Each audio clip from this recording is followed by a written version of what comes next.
Hello, everybody, and again here from the CEO World Record Studio from my home, which is on the golden coast of Lithuanian, very close beach. I am meeting Levi Nøttveit from Norway, who is literally, I would say, redefining and disrupting so-called, manufacturing business within the furniture. So when I met Levi, well, when I saw what Levi does on LinkedIn and went to his website, it was everything in Norwegian. And that was good that I could grasp what it is all about. And I said, I need to get Levi onboarded to the CEO World Record.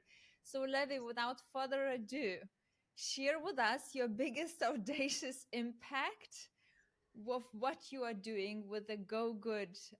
Not probably in not like for now in Norway, but I know you have big dreams. Yeah. I mean, um, I'm I've not been a part of Gogood all the way from the start, but it's like the core of the whole business was basically looking at okay, so what are the biggest problems that we have in terms of consumerism, basically? Like, what are the biggest parts of like yeah, what are the biggest part we are using too much of? Like, where can we make an impact as soon as possible? Was the core of the business. And furniture is quite high on this list. So just in Norway, we are basically throwing away 140,000 ton of furniture just for in the business market in Norway, and we think that is very sad. So basically, what we're trying to do is to give new life to a lot of the stuff that is being thrown away today. And there's a lot of different, ways to do it. So we are working from different angles, and we're trying to like stay open to the like the path that we are kind of led into. But we are working with uh, everything from creating like inventory systems where a company can have like full control of their furniture. We're working with like marketplaces, how to kind of easily sell the furniture. But a really important part here, we think, is also to like intercept like this. Like a lot of stuff is like a little bit old fashioned and not in a good way. So we're trying to make it really easy for people to reuse old furniture, but make them look fresh and new and nice. So we're working a lot with like reupholstering, like sofas, for example. We're doing the same for chairs. Trying to make we're trying to make it really easy, for example, to make desks today is a lot. We need a lot smaller desk space than we used to do. So like, how can we maybe just come to your site, make them a little bit shorter, like have a crew of handyman just quickly fixing them, and you're back. Like, there's so much of that stuff that is people think it's really difficult, and it kind of is really difficult, but we're trying to put it in systems so it's going to be not as expensive and easy for the customer. So honestly, at the moment, it's a lot of work on our part to make it easy for like our customers, but we think that will be better and better the more like systems and digitalization we get in place. So we're working towards that basically, and just and as I said, leading up here, it was also like we're trying to connect like the ecosystem, because there's so many important actors. You have like the logistics, you have warehouses, you have like the people who like upholster stuff, the people who you know. Oh, I'm usually not speaking all these Yeah. words in English, but like sewing stuff and all this stuff. So we're trying to connect it all, and we're also trying to work with like the industry players, like the people who actually create the furniture, and think like how can they fit into all of this. They have the best knowledge of the furniture, and people who sell furniture, interior designers, and yeah, we're trying to like connect it in the way we think, and a little bit about this.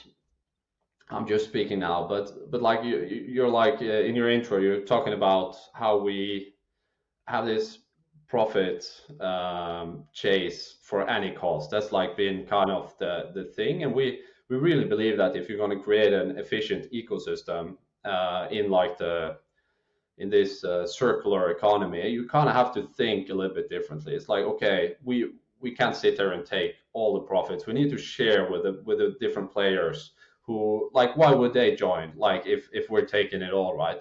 And maybe they do because it's green and everything, but we really believe that the sustainable way forward is to try to create a good like solution for all the parts that are involved. Yeah, so that's like where we're heading, I guess, and we're working towards the goal of reducing furniture, like regardless of what path that is. Of course, we need to focus, but like we have changed our paths so many times, and I know we will do it also so many times going forward. So yeah. Yeah, that's probably life, and this a living iterative cycle, right? Of always fine tuning and adjusting to that biggest audacious impact. But I have Mm. so many questions, Levi, because it drives me like, oh, that's I've been now interviewing a lot of people, and everyone has this big, and deep impact. But this is something where I can relate as just as a human, right? Because we all, like, right now I'm sitting on the chair, I have a couple of chairs, a couple of desks, so it's kind of very relatable. So what I wanted to ask it is, what does it mean for you as a human, as as a guy, to work for Gogood, and to, how does that changed you, maybe, or even is, every day changing you? That's a really good question. I think, I mean, honestly, it's very challenging. I mean, we're a small company, and you kind of have to do everything, and it's not like I'm comfortable with everything. So, like, as a human, like personally, I'm being challenged every day to just, do things that, um, yeah, to basically go out there and grow this company and get people on board with our vision, like in any way we can, like whether that's getting familiar with the whole social media campaigning side of things, which is brand new to me, and but also like traditional sales, working with partners, working with connecting people with each other, but also like going out there to the customer, looking at furniture, registering furniture, getting the tech to work, understanding where the problems are. It's just so many different things, and I think being like open to all of those things is. I don't know. That's definitely challenging me all the time and making me learn stuff. But that's yeah, and it's also I think honestly, like doing all those things, it's good to have like feel like it's something something good also to like we're doing something that I feel the society wants in a way, like, and we definitely need it, like for sure. But it's like I feel it helps to be met by people who see that all right, this is the direction we're going. It's interesting what you guys are doing, and like a lot of people are super willing to listen, super willing to try, even though we haven't figured out everything yet. And I think that's really cool, and it's so good to see also like yeah, that people are there now, I think, where they are willing to try, even though it's a little bit less convenient than just buying completely new stuff, for example. So yeah, I don't know. Yeah, that was more or less Wow, wow. I guess my that, answer. when like 20 years in front, when you'll sit back with your kids, or, with your wife, or with your second half somewhere, and you will have the moment of silence and kind of, connect those dots and remember how you've been wearing all these multiple hats and understanding the interconnections and just yeah, kind of, Mm, being everyone and at the same time, right? And doing mm, mm. everyone's job, or Yeah, kind of having all these roles. Yeah, you will kind of look at that and laugh because it's gonna be yeah, you will understand how many great things you created. Yeah, I'm like really, really thrilled with the with the Go Good. All right. Let's move mm. ahead then with the world record question because this world record is curated all about this one question, and we are aiming to gather as many like inclusive and diverse leaders all over the planet. Doesn't matter what size companies they are, doesn't matter what industry they play in, as long as they are open minded, just as Levi and others, and can answer the question. So, how is the world better off because Go Good is in it? Well, I don't know the answer to that question yet, but I really, I think what we're doing can be positive in many ways. Like the obvious one is like saving furniture, like saving material. Like that's I guess the core of it, and trying to use it as long as possible. But I think also we have like a desire to be a little bit of a different company. I think the circular economy, which we are like in the core of, is will like demand a lot of new thinking from companies and like um, one of the things is like today's we're not 100% there, but we started to think like how can we use. Okay, let me start a little bit over here, but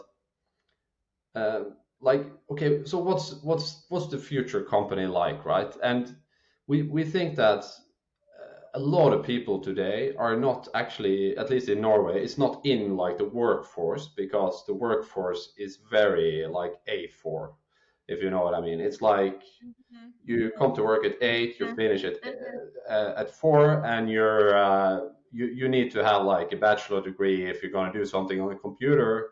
And if you like had a hole in your CV, or you know didn't do well in school or whatever, you're kind of left to your own. Yeah, it's so many people like in the society. So what we are working a lot with actually is trying to find ways to, like, we really believe like the circular economy will need like a lot of people actually, because we're not producing that much in Norway today, but hopefully this will change. We will start to reproduce a lot of stuff, and we're going to need a lot of people. So what we think is really interesting is how can we be a place where people can get work that isn't necessarily in the like A4 box. And I think that can be good for the people who work for us, but we also like want to show that you can do things differently. You can open up for those kind of opportunities in your company, and that will actually be really good for your company. So this is one interesting angle we're working at the moment and trying to make happen. So I think that's super exciting because there's so much potential in everyone, and I think if you like give people a platform to take that out, maybe a little bit at first, but I think that definitely can just really boost someone back into the working life, and maybe not 100%, but something. Yeah. Wow, So wow.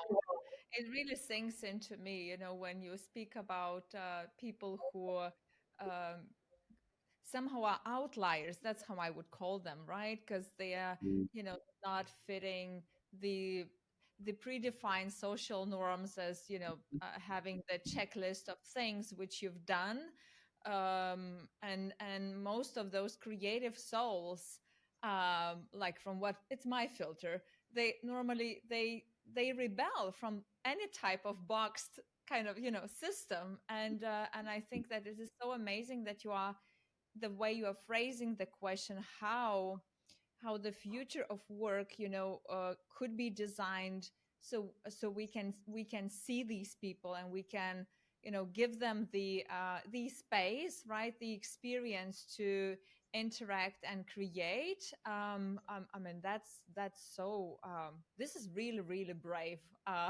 Levi. um and what else I wanted as well to reflect is, uh that normally all these young, like, not necessarily young people, but like outliers, they it takes, I know from myself, from my own experience, because I always felt that I am a gap, like neither a fully Scandinavian mind, neither a fully American, neither fully Lithuanian, so somewhere in the middle, and always finishing my degrees, like, far, like 10 years later than everyone in the market.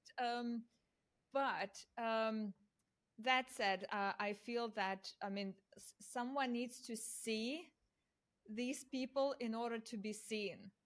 And you know what I mean, that it takes one to see one. There is this expression. So having you, being able to see that gap and invite those, let's say, talented outliers to merge into this impact, it's amazing. I mean, it's already creating such a positive impact, plus with all the materials. And I know that it's a tough question. And funny enough, truly those CEOs who are creating biggest audacious impact, they simply don't have time to calculate that impact and turn it into something measurable. But at the same time, we don't really need that, because we know at the bottom of the heart that we are doing that, right? So, all right, good. Let's go deeper into your kind of leadership role. Or I don't even know if you call yourself a daglig leader, in Norwegian, or daily leader, right, in English. Yes. Um, Yeah. yeah, could you share with us, like, maybe moments where you feel um, lonely, and like, how do you cope with that? What's your rituals? Because we all do at some point feel lonely. Mm. Yeah, I mean, I mean, we're not a big company, so I'm not like an experienced like leader of people in that sense. But it's of course like kind of sometimes working, on this business. Like you have good days, you have bad days, and I think it's what I'm like working with, like in terms of not feeling alone in the like I kind of often feel alone in like the push towards the market, and delivering on things, and I what I'm trying to use as like a daily practice is basically to put myself a little bit out of the way. So it it's like, because when I say that, I mean that all my preferences and all my things that I expect, and all these things, I think that really gets in the way of just doing what needs to be done. So I obviously get caught up in those things all the time, but I'm trying to remind myself that this is not that I'm like I have to do these things whether or not I think they are. It's like it doesn't help to put like a layer of both ways, like either good or bad. Like if I put like a layer of um, content on like a task, maybe that will feel better at the time. But if I'm doing the same on a negative way, that's just gonna bring me down doing the task. So I don't know. Yeah, there's something about Inner getting rid work, of. constant inner work, right? Yeah, yeah, Oh, confident yeah. work. Trying to think about one day at a time. If I get too focused on, we need to make that much money like in August in order to be able to do this and this, it's honestly like I can't do anything about that now. I'm just trying to take one day at a time, staying in the now. Also, it's something about all these negative things that happen in the business. Someone, you get like a no on a proposal that you worked a lot on, stuff like that. You honestly, we don't know like what that will lead to. Like, maybe they're coming back later when they have a three times as big project, or maybe you get time to another client because of that, and you can just really grow together with them in some way. And I'm just trying to like not buy into like my own expectations and thoughts about how things should be, or where we should be. I'm honestly, this is the most difficult part of my day, I think. But I'm just trying to go back to, I actually don't know if this was good or bad, so I'll just keep Well, going. And maybe that sounds very simple, but really not. it's not. I keep It's getting not. caught up. Yeah. Yeah. I had in the last maybe 3 years this inner inner understanding or inner new experience that being is the biggest part of doing.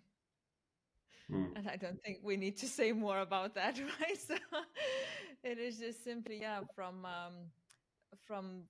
from that ability to just surrender to the presence and being like fully anchored with all of your essence to that impact of yours. That is the being. And then from that being, there's just so many, as you say, there are just so many great opportunities coming out that you wouldn't be able to if you would sit down. If we would sit down together and take the Gantt chart out, and try to put it in a project chart, we probably would be playing too small. Mm. Yeah. Mm. So yeah, Yeah. I love your answers. It was yeah, it's so human, and that's what we are Mm. looking for in the CEO world record. Whew. All right, Levi. And if the last question, if there would be one thing you would want to do that could be so audaciously big, literally bigger than your life, um, and you would know that it's just not possible to fail because it's so big that it would attract all the investors, all the talents, the government would make right decisions. Let's just really dream big. What would be that thing you would wanna accomplish in your lifetime? Mm. That's a great question. I don't think, I'm gonna answer it, but I don't think I don't know, honestly, like what should be, in a way. But I really like what we're talking about here. One of the things that attracted me to this conversation is like, getting a little bit out of the way with like the whole ego concept, and in and I think in the business world, it's incredibly important to like take ourselves a little bit out of it, and I think if I in somehow in some way can be part of creating a business culture that thinks more about the real impact you create. Like, I think the kind of where you see like that, like the 1% riches is like, I don't know what the stats are exactly, but that's like just a few people, right? Like that have like 99% of the money in the world or something like that. It's like it's does that make sense? Like, I really believe that if we take ourselves a little bit out of the decision making and everything, we will see that we're all one in a way on this planet, and I don't see how we can continue to work the same way. I think the like the economy that we have today is like kind of they're making it really easy to do this, and they kind of make it make sense because if you have all this money, you can money grows money in this Yeah. society, and I think that's the argument that a lot of people use to not use the money for good in a way. It's like, but it's growing, and then I can use it when it's really grown. And I think we just need to stop there. I think we need to, yeah, we don't need like a couple of cabins and like I don't know where I'm going at, but if I think if you can show, I think being like really showing that you can make a business that is not as greedy as businesses usually are today. I think that's really cool, and I think you can just trust that you'll get what you need in a way. I don't know. That maybe sounds ridiculous, but I think It it's does. true. It does. Yeah, It does, Levi. yeah. Yeah. Yeah. So I guess that's like my over like if I can do something that would be awesome to be a part of changing. Yeah. Yeah. And we're all one. That's what I'm taking from. Mm. Oh, Yeah. wow. You poured my heart with so much belief, with so much love, with so much, I don't know, energy and uniteness and oneness. It's just like, I I don't feel that I want to talk anymore, when sometimes you get so much from someone and you are just in awe. So I am absolutely in awe of who you are as a human. What do you stand for? And the way you walk that talk. I mean, Levi, there are so many big corporate people who can take and learn so many of these practices you've just shared. So thank you for being here with us. And it's just the start.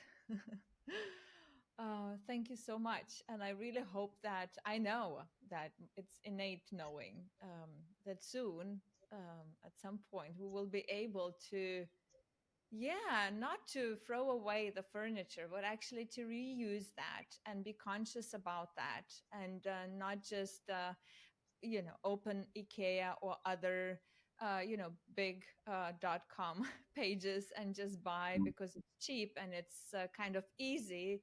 But then we could as well think as consumers that it's okay to do a part of my role for the planet. And yes, it requires more time, but at the end of the day, this is our home. So Mm. thank you, Levi, for Yeah. being with us. It really is. Yeah. Thank you for talking with me. I appreciate it.